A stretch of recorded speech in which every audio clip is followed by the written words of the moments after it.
इस बात का हर पल हर क्षण अनुभव होना चाहिए, एहसास होना चाहिए। अगर जब आप कुछ कर रहे हैं तो आपको ये एहसास होना चाहिए हमें देख रहे हैं, हमें देख रहे हैं, हमें देख रहे हैं। जिस दिन आपका ये अभ्यास हो गया उस दिन फिर आपको पार लगने में कोई रोक नहीं सकता, फिर भगवत प्राप्ति करने में फिर आपको कोई रोक नहीं सकता।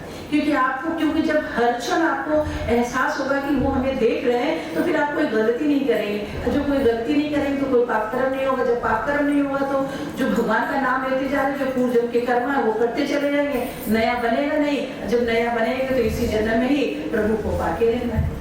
ये छोटी छोटी चीजें एक लाइन ही हमको भगवान की ओर लेके जा सकते। भाई देखिए ना, वाल्मीकि ने क्या किया, उल्टा नाम जपा जग जाना, वाल्मीकि भय ब्रह्म समाना। उनको वो मरा मरा बोलते थे। बताइए विश्व में कोई ऐसा है जो कि राम ना बोल पाए?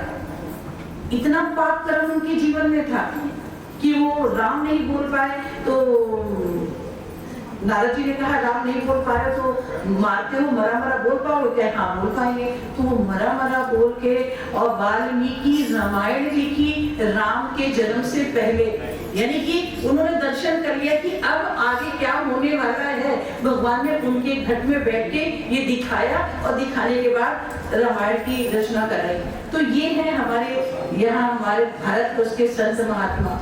और हम लोग की जबान पे जिह्वा पे हर पल हर क्षण हम राधे राधे बुलवा रहे हैं। आप लोग राधे राधे बोल रहे हो, इसका मतलब इतने पाप कर्म तो नहीं है कि आप राधे नाम, और जिसके पाप कर्म उदय हो जाते हैं तो फिर राधे नाम नहीं बोल पाता है, और पाप कर्म उदय हो जाते हैं तो सत्संग भी नहीं मिलता है। ये भी सोच लीजिए।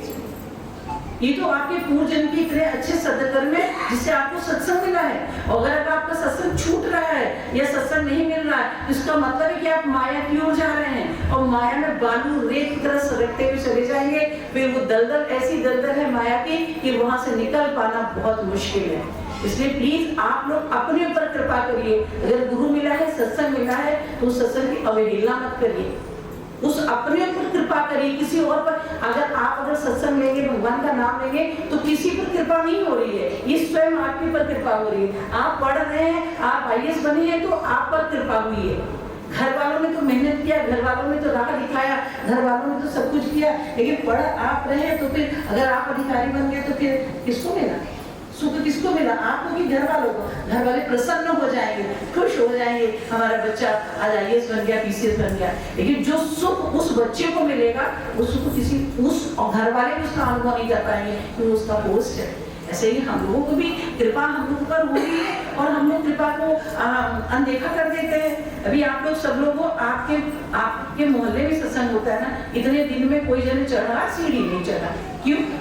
घर से फुर्सत नहीं है, घर से फुर्सत नहीं है। वही अभी हमने बोला वहां जाओगे तो क्या आप जवाब दोगे कि भगवान जी हमारे तो अब तो भगवान ने कहा कि तबीयत ठीक नहीं तो कहीं जा नहीं पाता, तो भगवान ने कहा मैं तो तुम्हारे मोहल्ले में भी आ गया था, तुम्हारे घर के पास आ गया, तो 2 कदम आ जाओ और चढ़ के आ जाओ हमारे पास। और वो भी नहीं कर पा रहे तो इतनी कृपा है, उससे ज्यादा मैं क्या कर सकता। तो कृपा हमारे पर बरस रही है, हर पल कृपा बरस रही है, लेकिन हम लोग कृपा को देख नहीं पा रहे हैं। बस हम लोगों का भी कोई आ जाए, कोई 3rd% आ जाए, किसी का फोन आ जाए, आप देखिए फोन लेके आप बात करने लगेंगे, चाहे आपके जीवन में उसका महत्व हो या ना हो, लेकिन आपको जो ये मिल रहा है इसको छोड़ दोगे, जो कि बड़े भाग्य से मिलता है। ये एक वचन बड़े भाग्य से मिलता है। ये मत सोचिए कि क्या बोलते हैं आपने बहुत बड़ी कोई कृपा नहीं, तो पूजन के कर्मों से और भगवान ने आप पर कृपा किया कि संचित में से प्रारब्ध अच्छा देके आपको भेजा कि चलो हरि गुरु मिल गया, सत्संग मिल गया, आप अपने पर कृपा करिए। वो कृपा आप लोग नहीं करना चाहते। जीवन ये अंतिम जीवन है, ये मनुष्य चोला ये अंतिम है। अगर इसमें आपने भगवत प्राप्ति कर ली तो पार लगे, और नहीं प्राप्ति, जैसे पगडंडी होती है ना, अपने खेतों में पगडंडियां भी होती है, तो कभी कभी बगल में किसी का और खेत होता है तो ये होता है कि पगडंडी पे एक पैर आगे एक पैर पीछे चलो। अगर गिरे दूसरे के खेत में गिरे तो गड़बड़ होगा, गिरो तो अपने खेत में गिरो ना। तो वो जब अपने खेत में गिरेगी तो लाभ होगा। तो जो मनुष्य चोला मिला है ये बार बार नहीं मिला। अगर जाना है तो भगवान की तरफ गिरो ना, जैसे तुम्हारे अनंत जन्म के पाप कट जाए और अनंत जन्म में जो आए हो 84 का फेरा खत्म हो जाए और भगवत प्राप्ति करके अपने भगवान के धाम में जाओ, अपने गुरु के श्री चरण में। क्योंकि गुरु भी हमारे वही है, कृष्ण वंदे जगत गुरु। एक्चुअल में जो गुरु है भगवान ही गुरु है, कोई दूसरा गुरु है ही नहीं। और जो हम लोगों के घट में से जो बोल रहे हैं वो भी भगवान ही बोल रहे हैं, वो ही गुरु हैं। बस आपको रूप दिख रहा है कि ये रूप बोल रहा है, बट बोलने वाले वही है। ये बात हम लोगों को समझ में आनी चाहिए। जैसे ये बात हम लोगों को समझ में आ गई, हमारा तो कल्याण ही कल्याण है, लेकिन हम लोग कल्याण नहीं करना चाहते। उसने हमको पूछा नहीं, उसने हमको देखा नहीं, उसने हमारे साथ ऐसा किया, उसने हमारे साथ वैसा किया। सारी जिंदगी गांठ पे गांठ, गांठ पे गांठ, गांठ पे गांठ बना बना के अपना जीवन त्रस्त कर रहे थे। क्या मिला अंत में? भगवान भी नहीं याद आएंगे, याद नहीं आएंगे। याद रख लीजिएगा। आप सोचोगे भगवान लास्ट में याद आ जाए, याद करना कि सारे जीवन क्या कर्म किए हैं तो भगवान याद आएंगे कि नहीं आएंगे? नहीं याद आएंगे, याद आएगा। मोह ममता मोह बंधनों में जकड़े, गफलत में दिन बिताए, हरि नाम सिमरने का नहीं तन मिले दोबारा। गुरु शुक्रिया तुम्हारा, गुरु शुक्रिया तुम्हारा। हर पल हर क्षण शुक्राने में रहो, शुक्रानों के गीत हम सब गाए गाते जाए। वाह वाह की ऐसी आदत डाले कि शिकवे ना हो मन में, कि शिकवे ना हो। हम लोग तो अगर आप चेक करोगे अपने आप तो शिकवे शिकायत से भरे पड़े हैं। ये जीवन हमारा शिकवे शिकायत से ही भरा पड़ा है।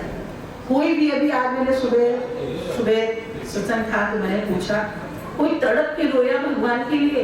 तड़प के लिए घर वालों के लिए रोते, परिवार वालों के लिए रोते, खूब भलभल आंसू गिरते हैं, लेकिन भगवान के लिए जिसे रो लोगे तड़प के ना, भगवान एक सेकेंड भी देरी नहीं लगाएंगे, अपने गले में तुम्हें ले लिया गल बहिना डाल के लेके चले जाएंगे।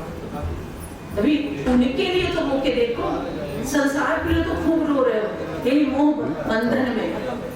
इसीलिए कहते हैं मन मनुष्याणाम कारणम बंध मोक्ष। मन ही मनुष्य का मोक्ष और बंधन का कारण है। अगर मन से हम भगवान में लग जाए तो हमारा कल्याण हो जाए, पर हम मन से लग ही नहीं पा रहे हैं। क्या करें? फेरे फेरे फेरे। आप लोग चाहते हो और आप लोग को डर नहीं लगता?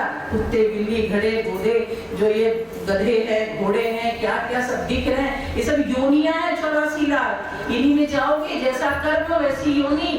अब चेक कर लो कि मेरा कर्म कैसा है, चेक करो हमारा कर्म कैसा है।